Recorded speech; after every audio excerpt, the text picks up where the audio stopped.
नमस्कार, मी वर्षा. व्हीएम्स किचनमध्ये तुमचं स्वागत आहे. श्रीकृष्ण जन्माष्टमीच्या तुम्हा सर्वांना खूप खूप शुभेच्छा.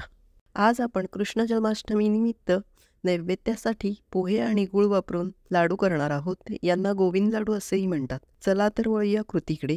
सर्वात आधी 2 वाटी जाडे पोहे एका कढईत घेऊन मंद गॅस फ्लेमवर कुरकुरीत होईपर्यंत भाजून घेतले. पोह्यांचा रंग बदलायचा नाही.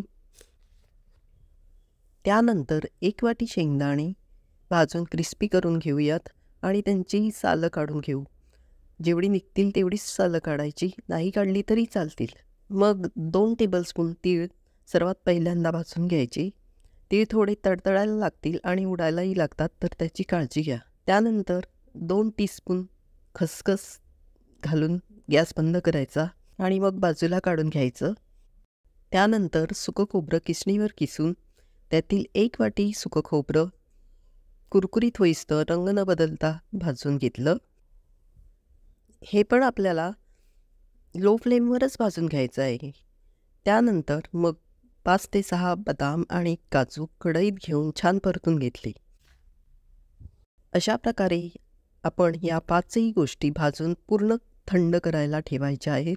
एकदम थंड झाल्यावर मिक्सरच्या भांड्यात सर्वात आधी पोहे, सुकं खोबरं आणि तीळ व खसखस घालून मिक्सर बंद चालू करत थोडे भरडच फिरवून घ्यायचे.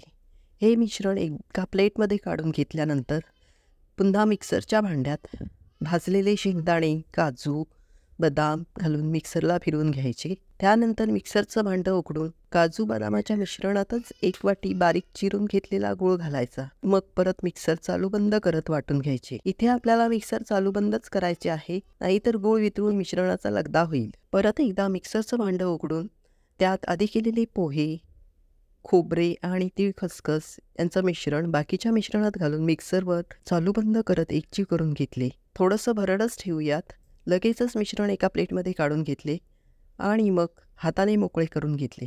मिश्रण हातात घेऊन लाडू वळला जातोय की नाही हे पाहिले आणि मग 1 चमचा वेलची पावडर आणि 1 चमचा तूप घातलं. खरं तर या लाडवांमध्ये तूप घालायची गरजच लागत नाही, ते असेच वळले जातात.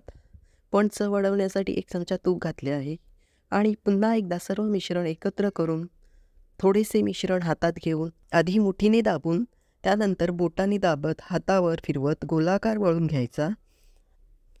असेही आपले कृष्ण सुदामाच्या मैत्रीचे प्रतीक असलेले गोविंद लाडू तयार आहेत. अजून अशाच प्रकारचे नैवेद्याचे पदार्थ पाहायचे असतील तर या प्लेलिस्टवर क्लिक करा. व्हिडिओ आवडला असेल तर लाईक आणि सबस्क्राईब करून चॅनलला नक्की सपोर्ट करा. खूपच पौष्टिक असे हे लाडू मधल्या वेळेत मुलांना आणि मोठ्यांना खायलाही उपयोगी पडू शकतात.